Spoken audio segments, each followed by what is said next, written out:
Hello, Math 1050. This is Mrs. Bricky, and this video is for section 2.8. This is going to be a very intense algebra lesson. We'll be working on function composition and difference quotient. So starting with composition of functions. If we have two functions that we're working with, like I have function s and function t on the screen, we can do what's called composing them. And that's when you are substituting one function into another function. We're going to start with this numerically. So if I have f of g of 5, what that's telling me to do is evaluate g of 5, figure out what g of 5 is. So you get that number first, and then you substitute that number into the outer function, which in this little example over here is f. So sub that into the outer function. So you want to start with the inner function and then sub that into the outer function. All right, so over here I have that I'm trying to figure out t of s of 2. So I need to first figure out s of 2. Well, s of 2 is negative 3 times 2 plus 7. So s of 2 is 1. So I'm going to take that 1 and sub it into function t. Well, t of 1 is 4 times 1 squared minus 13, and that is 9. So t of s of 2 is equal to 9.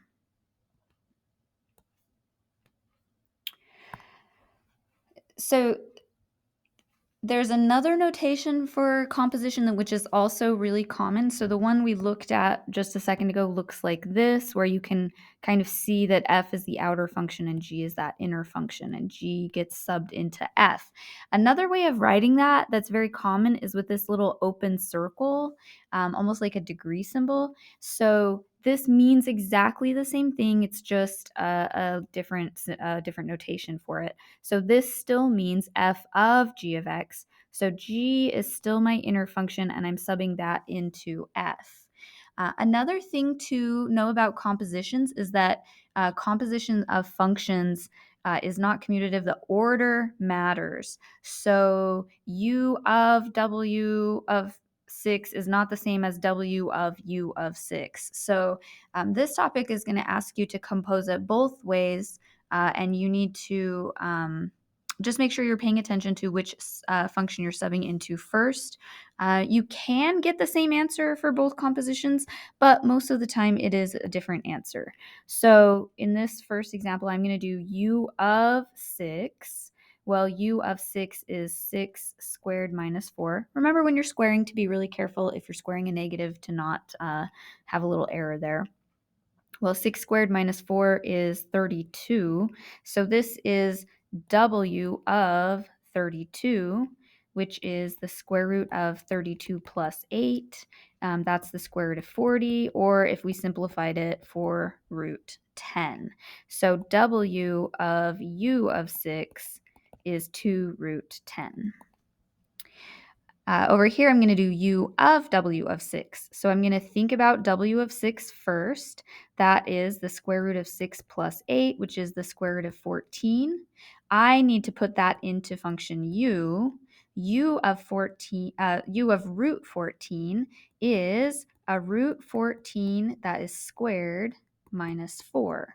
Well, that is 14 minus 4, which is 10. So u of w of 6 is equal to 10. And so you can see I get much different answers for those two. And again, it is possible that you'll get the same answer, but most of the time they will be different answers. All right, our next topic is to compose two functions together. So in this case, we are not looking for a numeric answer. We are looking for a new function that is the composition of the two functions. So we're not going to have a number for our answer. We're going to have a function of x. So this first one says that g of x is getting subbed into function f.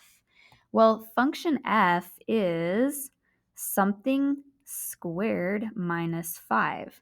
Well, the thing that I'm subbing in is function g. So I'm subbing in a root x plus 2. So this is f of g of x. I just might need to simplify some things and clean them up. So if I simplify this, I have a square root that's being squared, so that's an x plus 2, just leaves the argument there. And then I also have this minus 5, so f of g of x is x minus 3, because we can combine the 2 and the negative 5. Now, in this topic, when you compose the function, you're also going to have to give the domain of the function. So even though this function that we have written is just a line, I mean, that's a linear function. Linear functions generally have a domain of all real numbers, but we have function g involved in this, so we have to consider that for our domain. So we can't take the square root of a negative number. So the inside of function g was x plus 2, and so this is only defined for x values such that x plus 2 is greater than or equal to 0. F of g is only defined where f and g are also defined. So even though this function looks like it doesn't really involve that root anymore, it's f of g can only have, domain values that are good for f and g as well. So we have the inside of that root has to be a positive number or 0. So if I solve that little inequality and subtract the 2, I get x is greater than or equal to negative 2, which means my domain in interval notation is from negative 2 to infinity. Okay, so now we have g of f of x. Now, when you're doing this topic, you won't have to do it both ways. You'll just have one composition to do. But I just wanted to show you another example. So we're going to compose it the other way as well. This is saying to take function f and sub it into function g. Well, g is the square root of something plus 2. And the thing we're subbing into function g is function f. So that's x squared minus 5. If I simplify that root, that's going to be x squared minus 3. And so this is my new function g of f of x.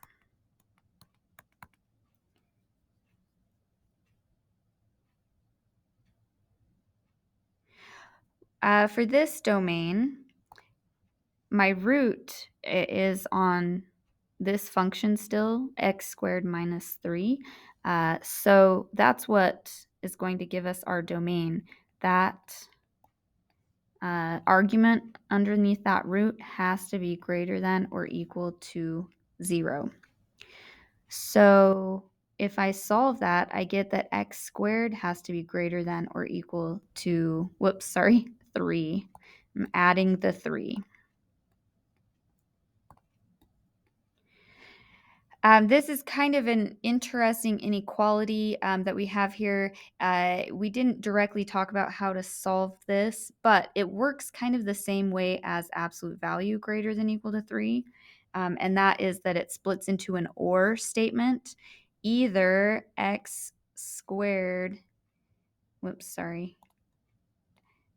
it's it's an or statement with a root, because we would take the square root of both sides. And you won't have a domain this crazy. I just wanted to show you this because it's kind of interesting. And I wanted to show you that the domain really is dependent on which way your composition works. So if you think about x squared greater than or equal to 3, that definitely means that x has to be greater than root 3. But x could also be less than or equal to negative root 3, because since it's getting squared, the negative multiplied by the negative will give you a positive result as well. So this is the domain of that function. So in interval notation, we would write negative infinity to negative root 3 union positive root 3 to infinity. So I wanted to show you just a graph of these two functions. You won't have to graph them or anything, but in this function, you can see that function, let's see which one is which. Function f is in red and function g is in blue. So this is function f, the parabola, and function g is the square root graph. So the purple line is f of g, and it has, you can see, the same domain as G. It's a line, but it starts right here, and it doesn't have any values over on this side because G is not defined for those values. So we can't sub it into G and get an answer and then sub it into F. It just doesn't work. So this other function, though, it has a funky domain. And so it has those two pieces. So the green graph, those two parts, that's G of F. And you won't have any this crazy, but you can see the two branches from negative infinity to negative 3 and from positive 3 to infinity. And that is because that is where the square root will be defined. Anyway, it's kind of a cool one. So when you're doing this, you may have, so I gave you two funky equations. I gave you a quadratic one and a root in this example. You may have a line come up and a quadratic, or a line and a root. In those cases, if you have a line and a quadratic, there's no domain restrictions. So your domain for this topic can be all real numbers. It might be from negative infinity to positive infinity. If a root comes up, definitely you need to use that root to help you get the domain, either the root from earlier in the problem, or if you finish with the root at the end of the problem. You may also have a rational function come up, a fraction, and in that case, just remember that we cannot divide by 0. So if you have a fraction come up, your domain will be all numbers except what causes division by 0. All right, the next topic is to express a function as the composition of two functions. So this is kind of an interesting topic. It's going to give you a function like this one, and it's going to ask you to write a function f and a function g such that h of x is their composition. So I'm going to scroll back for just a second. It's kind of like giving us this function and asking us what two functions could create that function. One of the interesting things about this topic to me is that there is not one right answer. There are correct answers and incorrect answers, but there are many, many, many, many correct answers. So I'm going to just show you a strategy for doing this topic. And that will help you to answer the question. So I'm going to just write this function twice because I'm going to show you two possible answers. Okay, so we are subbing function g into function f. So on my function, I'm just going to circle part of it, and that is going to be g of x. So for this one, I circled 4x minus 9. And then you're going to replace that circle with an x, and that will be your function f. So my function f will be the cube root of x. So that is one possible answer. I want to show you another possible answer. If the part of the function that I want to circle and identify is a 4x, that could be my function g. And then my function f would be as if I replaced that with an x. So my function f would be the cube root of x minus 9. So those are two possible answers to this composition question. So let's try that again with another function. This is function h, 4x squared minus 3. I'm going to write it twice and show you two possible answers again. Whoops, that's a square. So if I'm looking at this function, maybe the thing that I see and want to circle is this, 4x squared. Well, that becomes my inner function, my function g. Whoops, so I write g, that's funny. So that is a 4x squared. I replace that circle with an x, and this is my outer function, x minus 3. So this is one possible answer to this question. I want to show you another possible answer as well. And I also want to talk about something you shouldn't do. So I would not circle something like this. You don't want to split up a term. That would be something that would be bad to circle. Okay, so I'm going to delete that because we do not want to do that. That would be bad. I could, though, just circle the x squared if I wanted. So that would mean my inner function is x squared. If I replace that with an x, my outer function would be 4x minus 3. So that's another possible answer. And there's other possible answers as well. This is kind of just a simple way to get a quick answer on this topic. Okay, we are now going to talk about difference quotient, and this is the really, really difficult algebraic part of this topic or this lesson. So we've talked earlier in the semester about slope. Slope is the change in y over the change in x for a line. So it's y2 minus y1 over x2 minus x1. We also talked about average rate of change, which is another slope, but it's an average slope for a curvy function, and it is still just a change in y over a change in x. We just may need to calculate our y values from our function. So this is written in function notation, but this is still just y minus y over x minus x. It's still the same. It's just, just a slight variation on that. Well, today we are working on something called the difference quotient.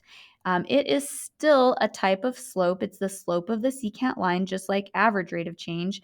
But in this case, we are not finding the average rate of change at a particular x and y value, like maybe 1 and 5. We're finding them in general, like for an x value and another x value that's a little bit away from it. Instead of numerically, our answer here is going to be a function. So let's think about slope here. When we do slope, it's y minus y. So my y values are f of x plus h. So that's the height of the function at x plus h. And my other y value is f of x, the value of the function at x, right here. So this is my y2 minus y1. And on the bottom of our slope fraction here, we want our x2 minus x1. So that's an x plus h minus x. Well, if I simplify the bottom, we can't really simplify the top because this is a composition right here. So there's nothing we can do to simplify that. But we can simplify the bottom and it just becomes an h. And this special little fraction is called the difference quotient. It's a very important fraction. If you go on in math, like in calculus, for example, we use the difference quotient. It's a little tricky to get used to, and it's pretty algebraically complicated. So take your time, make sure you go slow, and you'll do fine. But it is tricky. So it'll ask you, these topics will ask you to find the difference quotient. It will tell you what the difference quotient is, and then it will give you the function that you are working with. So we are working with the function 3x minus 5. So for the difference function or difference quotient, the first part of the fraction is f of x plus h. This is a composition. This is telling us sub in x plus h everywhere you see x. So every x on this function we are going to replace with an x plus h. So my function is 3x minus 5. When I compose that with an x plus h, it's 3 times parentheses x plus h minus 5. Now f of x plus h is not f of x plus h. We aren't just adding an h at the end of our function. That's not what we're doing. We are composing. We are subbing in an x plus h everywhere that we see x. So that thing that I wrote right here is just this very first part of the difference quotient. The second part on the numerator is that we need to subtract the function. When you subtract the function, always put it in parentheses because our function has two terms and the subtraction applies to both terms. So we need to distribute that subtraction. So put it in parentheses so you don't forget to distribute. And then our denominator is just h. So I'm going to just highlight a little bit so you can see the different parts. So the yellow part is f of x plus h. The green part is subtracting f of x. And then we have our whole fraction over an h value. So we have set it up now, and now our job is just to simplify it and make that as simple as we possibly can. So we need to distribute our 3, and we need to distribute our negative. So this is going to be 3x plus 3h minus 5 minus 3x plus 5, and that's all over h. Now, as you work on your difference quotients and simplifying them, you should see many terms that can reduce. So the 3x and the negative 3x add to 0. The negative 5 and the positive 5 add to 0. So the only thing I'm left with is a 3h over h, which is 3. And that is the difference quotient for function f.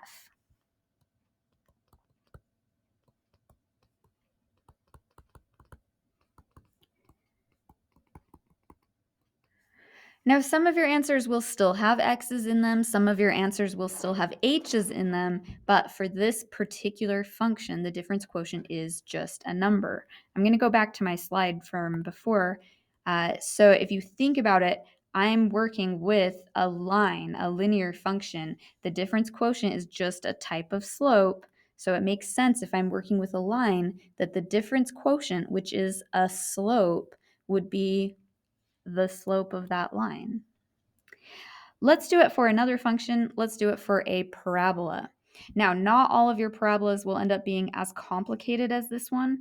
I picked a pretty difficult one for the notes. So it's difficult because it has a coefficient, and it's difficult because it has a middle term. So some of your parabolas won't have a coefficient, some of them won't have a middle term. So you may end up with a problem that is slightly easier than this one. But I wanted to do sort of the hardest one that might come up. So for the difference quotient, the first part of the fraction is f of x plus h. So everywhere we see an x in our function, which is in 2 spots for this function, we need to sub in an x plus h. So that is the very, very, very first part of our difference quotient. The next part is that we need to subtract f of x. So we need to subtract the function. Make sure you put the function in parentheses so that you remember to distribute that negative to all of the terms. And then we are dividing by h. So this is our setup. Now the reason this one is particularly complicated is because of this first term. This is a complicated term. It has a binomial squared and it also has a 2. So let's think about that binomial squared over here on the side for just a second.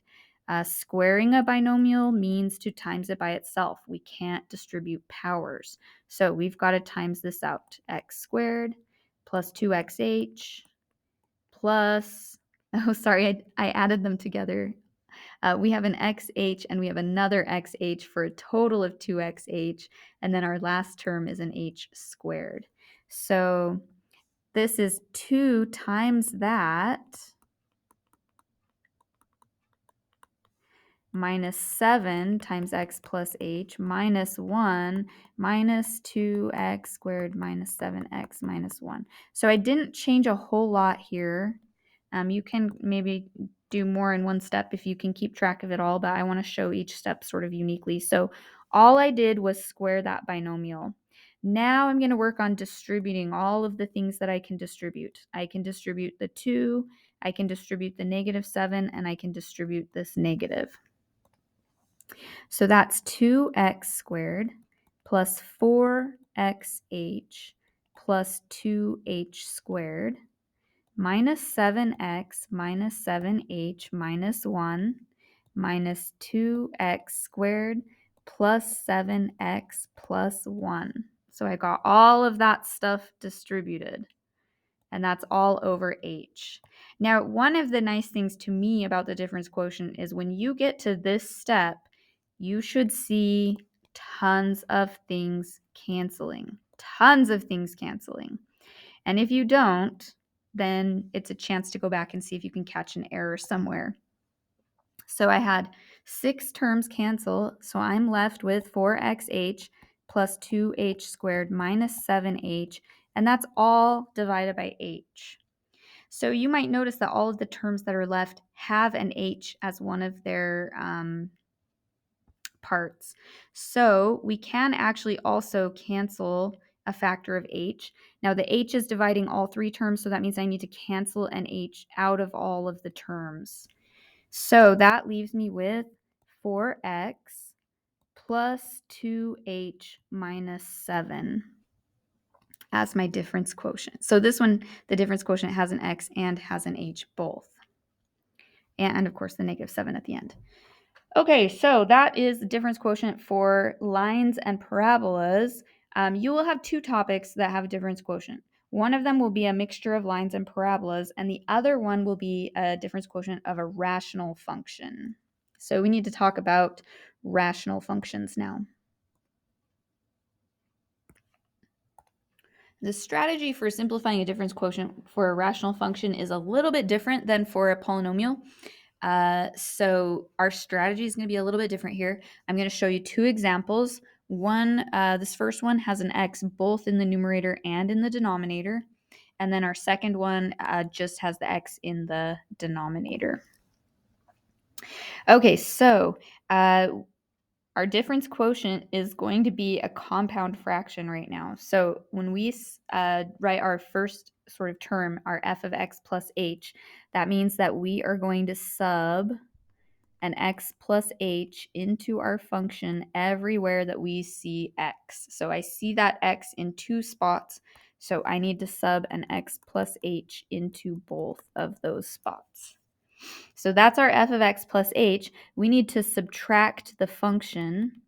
I'm not going to put it in parentheses because the fraction bar itself sort of works as a parenthesis grouping symbol. So that's subtracting f of x, and then this whole thing is over h. Okay, so we've got a compound fraction. We need to try to simplify and clean this up as much as possible. There's several ways that you can work on simplifying a compound fraction. I'm going to show you kind of a way that I think works best in this situation. I'm going to show you how it works with numbers really quick, and then we'll try it with this algebraic expression. So if I had 1/5 and I'm subtracting 3/4, and it's all divided by 2, one way of doing that would be to notice my denominators here and multiply both the top and the bottom of that fraction by the least common multiple of those denominators. So I chose 20. The reason I chose 20 is because that is a 4 and a 5. So I'm timesing the top and bottom by both of those numbers.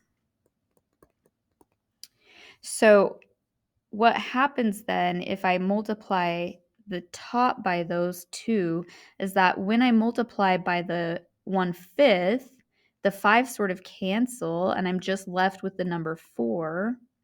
And when I multiply the negative 3/4 by that, the 4 cancels, and I'm left with a negative 15. And then on the bottom, I have 2 times 4 times 5, which happens to be 40. So 4 minus 15 is negative 11 over 40. So that's one strategy that works pretty well for simplifying a compound fraction like this. So we're going to apply that idea to this algebraic expression.